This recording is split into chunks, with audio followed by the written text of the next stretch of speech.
ETF index mutual funds నేర్చుకుని stock మార్కెట్లో రాణించాలనుకుంటున్నారా? వెంటనే ఈ నెంబర్కి కాల్ చేయండి.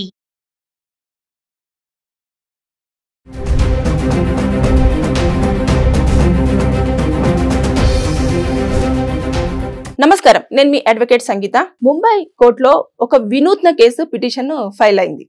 అదేంటంటే ఒక తల్లి తన కొడుకు స్పర్మ్ కావాలని చెప్పి కోర్టులు మెట్లెక్కడం జరిగింది. అవును, నిజం. కానీ ఏ రకంగా కావాలి, ఎందుకు కావాలి, అసలు ఏం జరిగింది, కొడుకు వీర్యంతో తల్లి ఏం చేసుకుంటుంది అని చెప్పి చాలా మంది ఆలోచిస్తుంటారు కదా. వాళ్ళు గుజరాత్ లో స్టే చేస్తూ ఉంటారు. అయితే వాళ్ళ కొడుకు క్యాన్సర్ తో బాధపడుతున్నప్పుడు కీమోస్ చేపించుకుంటున్న తరుణంలో వాళ్ళ ఫ్యామిలీ డాక్టర్ ఒక సజెషన్ ఇస్తారు. నీ బాడీ అంతా కూడా కీమోస్ వల్ల చాలా డల్ అయిపోతుంది, బాడీ ఎక్కువగా నీరసించిపోయే అవకాశాలు ఎక్కువగా ఉంటాయి, కొన్ని కణాలు కూడా మన బాడీలో చనిపోవడం జరుగుతుంది, నీ ఎఫర్ట్ అంతా కూడా చాలా కష్టం అవుతుంది అని చెప్పి ఎందుకైనా మంచిది, ఒకవేళ రేపటి ఫ్యూచర్ లో పనికొచ్చే విధంగా ఉంటుంది కాబట్టి నీ స్పర్మ్ అనేది ఒక IVF లో స్టోర్ చేసుకో అని చెప్పడం జరిగింది. దాంతో అతను ఒక ముంబై దగ్గరకు IVF సెంటర్ దగ్గరకు వచ్చి అతను ఏం చేశాడు, అందులో తన స్పర్మ్ ని స్టోర్ చేయడం జరిగింది. వాళ్ళు ఒక ఫామ్ ఇచ్చారు. IVF సెంటర్ వాళ్ళు ఏం చేస్తారంటే ఒక 2 ఫామ్స్ ఫిల్అప్ చేపిస్తారు. ఒకటి తన వివరాలు అనే డీటెయిల్స్, మనం ఏదైనా హాస్పిటల్కి వెళ్ళినప్పుడు ఏం చేస్తారు, అన్ని వివరాలు, ముందు ఏమన్నా డిసీజెస్ ఉన్నాయా లేకపోతే ఎవ్రీథింగ్ మన బయోడేటా అంతా కూడా అందులో మెన్షన్ చేయాల్సి ఉంటుంది. అంటే హెల్త్ పరంగా చేసిన తర్వాత ఇంకొక ఫామ్ కూడా ఇవ్వడం జరుగుతుంది. అదేంటంటే చాలా కీలకమైన ఫామ్. అందులో ఈ స్పర్మ్ అనేది ఎవరికి ఇవ్వాలి, వారే యూజ్ చేసుకుంటారా ఫ్యూచర్ లో, లేదు అంటే ఎవరైనా పిల్లలు లేని వారు వచ్చినప్పుడు కూడా యూజ్ చేయాలా అనేది అందులో మెన్షన్ చేసి ఉంటుంది. ఒకవేళ ఇన్ కేస్ వారికి నచ్చినప్పుడు, వారు వద్దనుకున్నప్పుడు ఆ స్పర్మ్ ని డిజాల్వ్ చేయడానికి కూడా, అంటే నాశనం చేయడానికి కూడా, స్పాయిల్ చేయడానికి కూడా అన్ని రకాల ఎలిజిబిలిటీస్ ఓన్లీ IVF సెంటర్స్ వాళ్ళకే ఉంటాయి అని చెప్పేసి అందులో ఆ ఫామ్ లో ఉండడం జరుగుతుంది. అయితే దాన్ని ఏం చేశాడు, ఇదంతా ఓకే, డాక్టర్ కంతా ఇది చెప్పాడు, నేను అంతా ఫామ్ ఫిల్అప్ చేశాను, నా స్పర్మ్ డొనేట్ నేను అక్కడ స్టోర్ చేస్తున్నాను IVF సెంటర్ లో అని చెప్పి.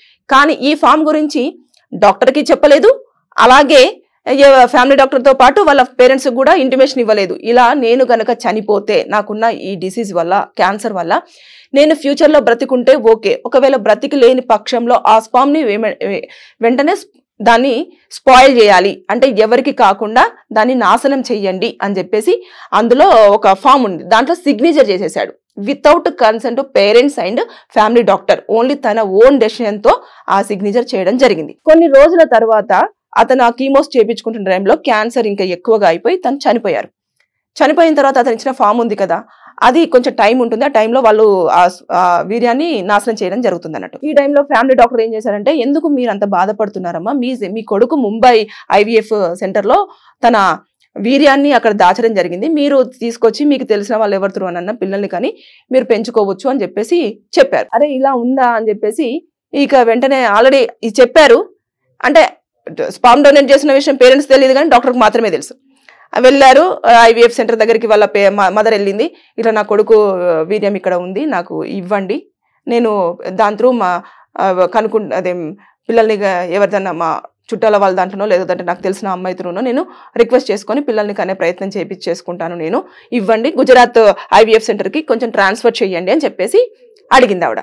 అలా ట్రాన్స్ఫర్ చేయడానికి కుదరదు, యాక్చువల్గా మీ అబ్బాయి మాకు ఇచ్చిన ఫామ్లో ఇలా మెన్షన్ చేయడం జరిగింది కాబట్టి మేము దాన్ని ఎక్కడికి కూడా ట్రాన్స్ఫర్ చేయడం కానివ్వండి, ఎవరికి ఇవ్వడం కానివ్వండి జరిగే ప్రసక్తి లేదు అని చెప్పేసి వాళ్ళు చాలా కడిఖండిగా తెలిసి చెప్పేశారు. చెప్పిన వెంటనే ఈమె చాలా సార్లు వెళ్ళింది IVF సెంటర్కి, అలా కాదండి, ఇలా నాకు ఒకడే కొడుకు ఇలా ఉంది, ఆమె ఎన్ని ప్రాబ్లమ్స్ చెప్పుకున్నా కూడా మా నామ్స్ని మేము, మాకున్న రూల్స్ని మేము బ్రేక్ చేసి మేము ఈ నిర్ణయం తీసుకునే రైట్స్ మాకు లేవు కాబట్టి మీరు ఒకసారి కోర్టును అప్రోచ్ అవ్వండి, కోర్టు ఏ విధంగా చూపిస్తుందో ఆ విధంగా మేము ఖచ్చితంగా ఆ స్పర్మ్ ని మీకు, ఒకవేళ మీకు ఇవ్వమంటే మీకే ఇస్తాము, లేదు దాన్ని ఇంకా తీసేసేయండి, స్పాయిల్ చేసేయండి అంటే మేము ఖచ్చితంగా దాన్ని నాశనం చేయడమే జరుగుతుంది అని చెప్పారన్నట్టు.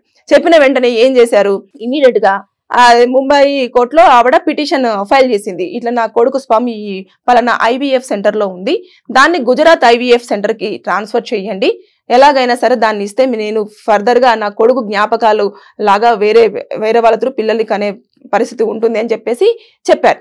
చెప్తే దానికి కోర్టు ఏం చేసింది, మొన్న జూన్ 26 తారీఖున ఆర్గ్యుమెంట్స్ నడిచాయి. అంటే చాలా వినూత్నమైన కేసు. అంటే ఇప్పటి వరకు ఎవరు కూడా ఒక తల్లి కొడుకు స్పర్మ్ కావాలంటూ కోర్టులు మెట్టెక్కిన దాఖలు ఇక్కడ ఎప్పుడూ లేవు.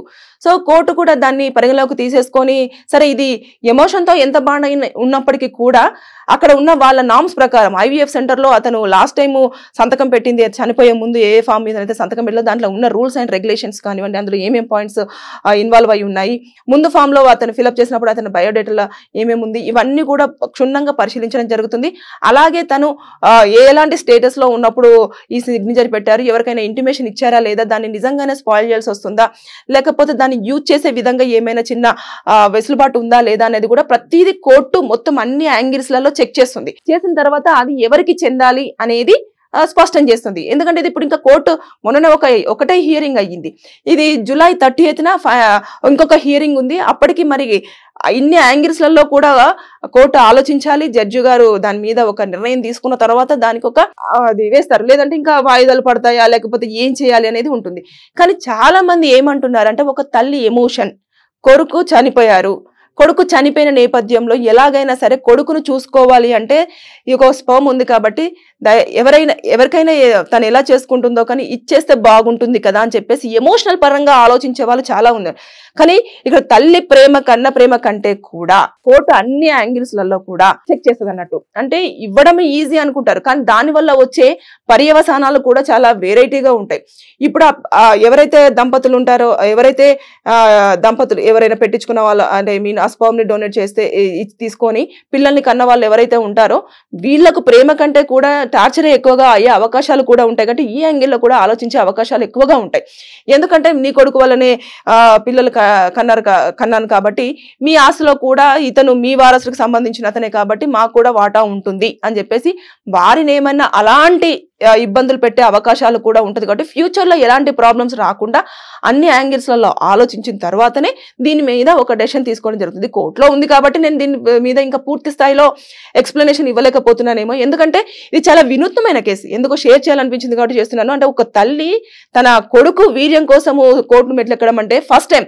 అంటే ఎమోషన్ ఎంత వాళ్ళ కొడుకుని ఎంత మిస్ అవుతుంది, ఎంత బాధపడుతుంది, ఇది చూసిన వారందరూ కూడా చాలా మంది వాళ్ళ తల్లికే సపోర్ట్ చేస్తున్నారు. కొడుకు ఎలాగో చనిపోయారు, ఆ వీర్యాన్ని ఇచ్చేస్తే తన బాధ ఏదో తన పడుతుంది కదా, ఇవ్వండి అని చెప్పి చాలా మంది కూడా చెప్పడం జరుగుతుంది. కానీ ఎప్పుడూ కూడా ఎమోషన్ ని కోర్టు క్యారీ చేయదు. అన్ని రకాలుగా ఎలాంటి ఫ్యూచర్ లో ప్రాబ్లం రాకుండా ఉండాలి అన్ని, ఈ IVF సెంటర్ అయితే ఏంటి, ఆ చనిపోయిన వ్యక్తి యొక్క లాస్ట్ కోరిక అయితే ఏంటి, ఈ తల్లి ఆవేదన అయితే ఏంటి, తర్వాత సొసైటీలో వస్తున్న కామెంట్స్ అయితే ఏంటి, ఇవన్నిటిని పరిగణలోకి తీసుకొని సొసైటీ పరంగా ఫ్యామిలీ పరంగా అన్ని రకాలుగా IVF సెంటర్ పరంగా ఆలోచించిన తర్వాతనే ఒక డెసిషన్ అనేది కోర్టు తీసుకోవడం జరుగుతుంది. అంతేకాని తల్లి వచ్చింది సరే తన కొడుకు సంబంధించిన స్పర్మే కదా అడుగుతుంది అని చెప్పేసి వెంటనే ఇవ్వడానికి కూడా ఉండదు. ఇన్ని యాంగిల్స్లలో ఆలోచించాలి. సో ఇది ఎంతవరకు వెళ్తుందో, ఎన్ని ఆర్గ్యుమెంట్స్ వరకు చూడాల్సి వస్తుందో తెలియదు. కానీ ముంబైలో ఉన్న IVF సెంటర్ దగ్గర ఉన్న స్పర్మ్ అనేది గుజరాత్ IVF సెంటర్కి వెళ్ళింది అనుకోండి, ఎవరికో ఒకరి త్రూ పిల్లల్ని కనేసి ఆ పిల్లల్లో వాళ్ళ కొడుకుని చూసుకోవాలన్న తల్లి కోరిక ఎంతవరకు నెరవేరుతుందో, అసలు కోర్టు ఎలాంటి జడ్జిమెంట్ ఇస్తుందో మనం ఒక్కసారి 30th వరకు వెయిట్ చేయాల్సిందే. ఒకవేళ లేదు అంటుంటే ఇంకా ఎన్ని హియరింగ్స్ అవుతాయో కూడా చూడాలి. అంటే పలు వాదనలన్నీ వినడం జరుగుతుంది కదా, ఇటు IVF సెంటర్ వాళ్ళది కానివ్వండి, ఈ తల్లి వాదన కానివ్వండి, ఇది ఎంతవరకు ప్రాబ్లం లేకుండా ఉంటుంది. అన్ని యాంగిల్స్లలో ఆలోచించిన తర్వాత నిర్ణయం ఏంటనేది మనం వేచి చూడాలి. Thank you.